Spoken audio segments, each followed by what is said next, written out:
Hi guys.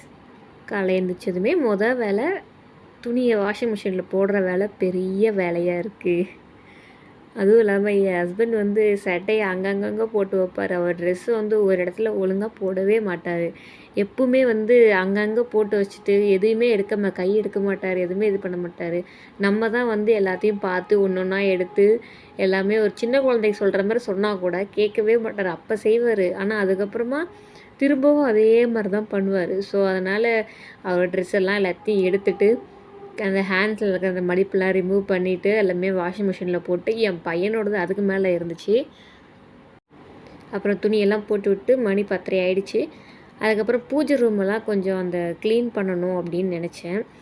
அதுக்கப்புறம் எங்களுக்கு பூஜை ரூம்ன்ட்டு தனியாக கிடையாது. செல்ஃபில் தான் நாங்கள் வச்சுருக்கோம். எங்கள்கிட்ட பெருசாக ஃபோட்டோஸ் அந்த மாதிரிலாம் எதுவும் கிடையாது. நார்மலாக அப்படி தான் இருக்கும். ஸோ அதனால் 2 செல்ஃபு மட்டும் நாங்கள் இந்த செல்ஃப் ஃபுல்லாகவே சாமிக்கு அப்படின்ற மாதிரி நாங்கள் ஃபுல்லாகவே வச்சுட்டோம். ஸோ ரொம்ப நாள் ஆச்சு, 1 மந்த் ஆச்சு அந்த பூஜை ரூம் ஃபுல்லாகவே க்ளீன் பண்ணி எதுவுமே பண்ணவே இல்லை.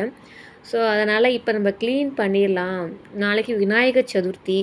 ஸோ அதனால் இன்றைக்கே எல்லாத்தையும் பண்ணிடலாம். இந்த வருஷம் விநாயகர் சதுர்த்திக்கு எங்கள் வீட்டுக்கு பிள்ளையார் வரமாட்டார். ஸோ நாங்கள் கும்பிடக்கூடாது.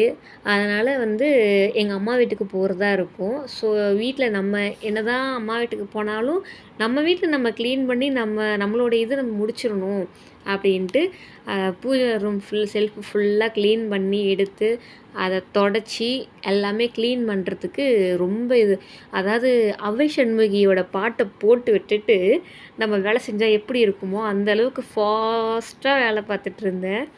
நான் பாட்டுக்கு வேலை செய்கிறேன் செஞ்சுக்கிட்டே தான் இருக்கேனே தவிர வேலை தீரவே இல்லை. செல்ஃபை ஃபுல்லாக க்ளீன் பண்ணிட்டு தான் இருந்தேன். அது என்னடான்னா 1 மந்த் ஆனதுனால அந்த கருப்பு புகையெல்லாம் செல்ஃபில் போயிட்டு நல்லா ஒட்டிக்கிச்சு. தேய்ச்சி பார்த்தேன், வரவே இல்லை. சரின்னு சொல்லிவிட்டு அதுக்கப்புறமா கையை வச்சு எப்படியோ லைட்டாக ஈரத்துணி நல்லா இது பண்ணி தொடச்சி எடுத்துட்டேன். ஆனால் ரொம்ப டேபிள் தான் ரொம்ப மெஸ்ஸியாக ஆகிப்போச்சு. ஏன்னா அங்கே இருக்கிற எல்லாமே தூக்கி டேபிள் மேலே தான் வச்சுருந்தேன். ஸோ அதனால் கொஞ்சம் ஓவர் மெஸ்ஸி ஆகிடுச்சி. அதனால் எல்லாத்தையுமே க்ளீன் பண்ணுறப்போ இங்கே 1-2 காலில் இடித்து அங்கே எடுக்கும் போதெல்லாம் ஒன்று இது பண்ணி ஸ்லிப் ஆகிக்கிட்டே இருந்துச்சு. அதெல்லாம் எடுத்து ஓரம் வச்சுட்டு அப்படியே பூஜை அந்த ரூம் 2 செல்ஃப்லையும் க்ளீன் பண்ணுறதுக்குள்ளே போதும் ஆகிப்போச்சு. அந்த பிளாக் கலர் அந்த கருப்பெல்லாம் எடுக்கிறதுக்கு ரொம்ப கஷ்டமாக இருந்தது. ரொம்ப தேய்ச்சி பார்த்தேன், இருந்தாலும் போகிற மாதிரி தெரியல. என்னால் முடிஞ்ச அளவுக்கு தேய்ச்சிட்டு நான் அதுக்கப்புறம் இது பண்ணிவிட்டு அப்புறம் ஃபோட்டோஸ்லாம் எடுத்து எல்லாமே தொடச்சி க்ளீன் பண்ணி தண்ணியை வச்சு தொடச்சிட்டு, ஏன்னா துணி இப்படி இருக்கேன்னு பார்க்காதீங்க. நான் இதுக்குன்ட்டு அதாவது சாமி ஃபோட்டோஸை துடைக்கிறதுக்குன்னு தனியாக ஒரு துணி வச்சுருப்பேன். அந்த துணி தான் இது. ரொம்ப நாளாக யூஸ் பண்ணிகிட்ருக்கனால துணி இப்படி இருக்குது. அதுக்கப்புறமா ஃபோட்டோஸ் எல்லாம் நான் ஸ்டிக்கர் தான் ஒட்டியிருந்தேன். நம்ம நெத்தியில் வைக்கிற பொட்டு இருக்குல்ல, அந்த பொட்டை தான் நான் வச்சுருந்தேன் இத்தனை நாளாக.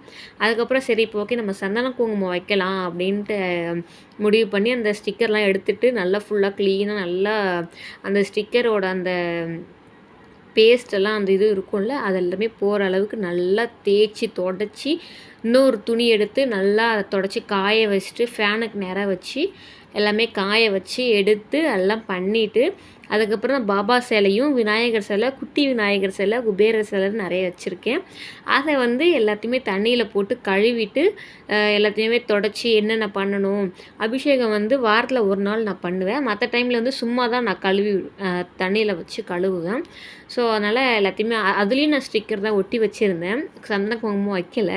ஸோ அதுலேயுமே இந்த ஸ்டிக்கரை எடுத்துகிட்டு எல்லா வேலையும் முடிச்சுட்டு இது பண்ணிவிட்டு பூஜை பாத்திரத்தை எங்கள் வீட்டில் ஃபர்ஸ்ட்டு 4 பாத்திரம் தான் இருக்கும்.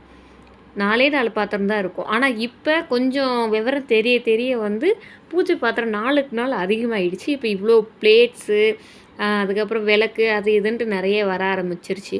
அந்த பூஜை சாமானை தேய்க்கிறது தான் பெரிய டாஸ்கே. நம்ம அதை என்ன தான் தேய்ன்னு தேய்ச்சாலுமே கடைசியில் அது காஞ்சதுக்கப்புறம் ஒரு கலர் கொடுக்கும் பாருங்கள். அது எனக்கு ரொம்ப இரிட்டேட்டிங்காக இருக்கும். கஷ்டப்பட்டு விளக்கியிருப்பேன். ஆனால் அந்த கலரே கொடுக்காது.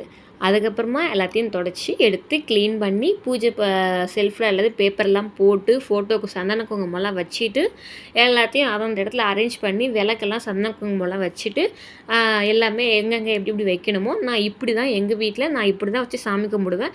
ஸோ அதே மாதிரி நான் ஆர்டராக எல்லாமே இது பண்ணிவிட்டு முடிச்சுட்டு அதுக்கப்புறம் தான் வீடே துடைக்க போனேன். வீட்டை பெருக்கி தொடச்சி ஏன்னா என் பையன் எங்கள் அம்மா வீட்டில் இருக்கான். ஸோ அவன் வர்றதுக்குள்ளே நான் இந்த க்ளீனிங் ஒர்க்கெல்லாம் கொஞ்சம் முடிச்சிடணுன்றக்காக காலையிலேயே நான் ஸ்டார்ட் பண்ணிட்டேன். ஸோ இப்போ பெருக்கிட்டு எல்லாம் க்ளீன் பண்ணிடலாம் அப்படின்னு பார்த்தேன். தொட்டு எதனா ஒரு வேலை நடுநடுவில் வந்துக்கிட்டே தான் இருந்துச்சு. இந்த க்ளீனிங் வேலையும் பார்த்துட்டு குக்கிங் வேலையும் நடுவுலையும் பார்த்துக்கணும். ஏன்னா என் ஹஸ்பண்ட் 1 மணிக்கு சாப்பிட வந்துடுவார். ஸோ அதனால் அவர் வரத்துக்குள்ளேயும் நான் குக்கிங்கும் முடிச்சிருக்கணும். அதே மாதிரி இந்த ஒர்க்கையும் நான் முடிச்சிருக்கணும். என் பையன் வந்துட்டானா இதில் எந்த வேலையும் என்னால் பண்ண முடியாது. அவன் துருன்னு இருப்பான். ரொம்ப கஷ்டமாக இருக்கும். அதனால் எல்லாத்தையும் கடன்னு பெருக்கிட்டு செம்ம டஸ்ட்டாக இருந்தது. ஏன்னா பர்த்டேக்கு அந்த பிளாஸ்டர் வெடித்தது வீடு ஃபுல்லாக போயிடுச்சு போல இருக்குது. நேற்று நான் சரியாக பார்க்கல. இன்றைக்கி தான் பார்த்தேன் அங்கங்கே இருந்துச்சு எல்லாமே. இது பட்டேன். கடைசியில் பெருக்கி முடிக்கிறேன், என் பையன் வந்துட்டான். எங்கள் அம்மா கொண்டு என் பையனை என்கிட்ட கொடுத்துட்டு போயிட்டாங்க. அவனை வச்சு நல்ல வேளை சேட்டை பண்ணுவான்னு பார்த்தேன். பட் செமத்தா சேரில் உட்கார வைக்கவும் உக்காஞ்சிட்டான். செமத்து போயினா உக்காஞ்சிட்டான். அதுக்கப்புறம் வீடெல்லாம் தொடச்சி முடிக்கிற வரைக்கும் அவன் எந்த டிஸ்டர்பன்ஸும் பண்ணாமல் சைலண்ட்டாக உக்காஞ்சிட்டான். என்ன இதுவில் இருந்தான்னு தெரில. அவன் சின்சான் போட்டு விட்டுட்டு அவனை சேரில் உட்கார வச்சு அவன் சின்சான் பார்த்துட்டு அவன் பாட்டுக்கு அந்த சின்சான் என்னென்னலாம் இது பண்ணுறாங்களோ அதே மாதிரி இவனும் சத்தம் கொடுத்து எடுத்து கத்திக்கிட்டு அவன் பாட்டுக்கு சேரில் கால் நீட்டி உக்காஞ்சிக்கிட்டு அவன் பாட்டுக்கு சின்சான் பார்த்துக்கிட்டே இருந்தான். நான் அந்த கேப்பில் என்னோடய வேலையெல்லாம் முடிச்சிடலாம் அப்படின்ட்டு என்னோடய வேலையெல்லாம் முடிச்சிட்டேன். எல்லாத்தையும் என் பையன் வந்துட்டாலே எனக்கு ஒரு ஸ்பீட் வந்துடும். அந்த பாடியில் எப்படி தான் அந்த இது வரும்னு தெரியாது. ஃபாஸ்ட்டாக வேலை செய்ய ஆரம்பிச்சிருவேன். ஏன்னா அவன் என்னை எதுவுமே பண்ண விட மாட்டான் அப்படின்னு சொல்லிட்டு நான் கொஞ்சம் ஃபாஸ்ட்டாக ஒர்க் பண்ணுறப்போ அது எப்படி தான் தெரியல கடன்னு பண்ணிவிடுவேன். அதனால் வேகமாக உங்களுக்கே பார்த்தாலே தெரியும். அவ்வளோ வேகமாக தொடச்சிட்ருப்பேன். அப்புறம் தொடச்சி முடிச்சுட்டு குக்கிங் வேலையெல்லாம் முடிச்சுட்டு என் ஹஸ்பண்ட் கரெக்டாக 1 மணிக்கு சாப்பிட வந்துட்டார். என் பையன் அவ்வளோ நேரம் சேட்டை பண்ணிவிட்டு என் ஹஸ்பண்ட் வந்தது நல்ல புள்ள மாதிரி போய் பக்கத்தில் உக்காந்துக்கிட்டு அவர் சாப்பிடும்போது வாங்கிட்டு இருந்தான். வாங்கிட்டு அவர் சாப்பிட்டுட்டு இருந்தார். அவர் சாப்பிட்றத பார்த்துட்டே இருந்தான். அப்புறம் அவர் ஊட்டவும் வாங்கிக்கிட்டான். மோஸ்ட்லி அவன் சாப்பிட மாட்டான். அவ்வளோ சீக்கிரத்தில் அவனை சாப்பிட வைக்கிறதுங்கிறது ரொம்ப ரொம்ப கஷ்டம். அப்படி இருக்கும்போது என்னன்னு தெரில, இன்றைக்கி எல்லாமே நல்ல பிள்ளையாவே பண்ணிக்கிட்டு வாங்கிட்டு எல்லாம் பண்ணிக்கிட்டு இருந்தான். அவங்க அப்பா இந்த பக்கம் போனதும் அவன் வேலையை காட்ட ஆரம்பிச்சிட்டான். சின்சான் பார்த்துட்டு அந்த என்னமோ ஜாம்பீஸ்லாம் ஒரு பொசிஷனில் நிற்கும் தெரியுமா, அந்த மாதிரியே அவன் பண்ணுவான். அதனால் ஒரு மாதிரி டிசைனாக போஸ் கொடுப்பான். சின்சான் பார்த்து அவ்வளோ எக்ஸைட்மெண்ட் ஆவான். அதுக்கப்புறமா நான் எல்லா வேலையை முடிச்சுட்டு எடுத்துகிட்டு வாசலில் பெருக்கி கோலம் போடணும். வெள்ளிக்கிழமை சாமி கும்பிடும்போது கோலம் போடணும். ஸோ அதனால் எனக்கு இந்த இதில் கோலம் நான் போடும்போது புள்ளி வச்சு போட்டால் பெருசாக இருக்குது.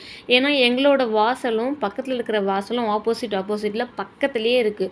1 இன்ச்சு தான் கேப்பு தவிர மற்றபடி ரொம்ப பக்கத்தில் இருக்கிறதுனால என்னால் பெரிய கோலம் போட முடியாது. அதனால தான் சின்ன கோலமாக என்னோட இதுவுக்கு மட்டும், ஏன்னா அவங்களுக்கு நடக்கும்போது டிஸ்டர்பன்ஸ் ஆகக்கூடாதுன்றதுனால என் வாசலுக்கு தகுந்த மாதிரி ஒரு சின்ன கோலமாக போட்டுட்டு நான் அதோடு முடிச்சிட்டேன். கோலத்தை போட்டோன்னே பையன் அழிச்சிட்டான். அதுக்கப்புறமா சாமியெல்லாம் குளிச்சுட்டு ரெடி ஆகிட்டு தலையெல்லாம் வருட்டி என் பையனை ரெடி பண்ணிவிட்டு சாமிக்கு விளக்கெல்லாம் ஏற்றி மணி 6 ஆயிடுச்சின்னு சொல்லிட்டு விளக்கெல்லாம் ஏற்றி சாமி கும்பிட்டு எல்லாம் பண்ணிவிட்டு அதுக்கப்புறமா கப் சாம்பிராணி எப்பவுமே நான் காட்டுவேன். சாம்பிராணி போட மாட்டேன். ஏன்னா என் பையனுக்கு அது செட் ஆகுமா ஆகாதான்னு தெரியாது. ஸோ அதனால் நான் அதை யூஸ் பண்ணலை. எங்ககிட்ட இல்லை, அதனால் யூஸ் பண்ணலை.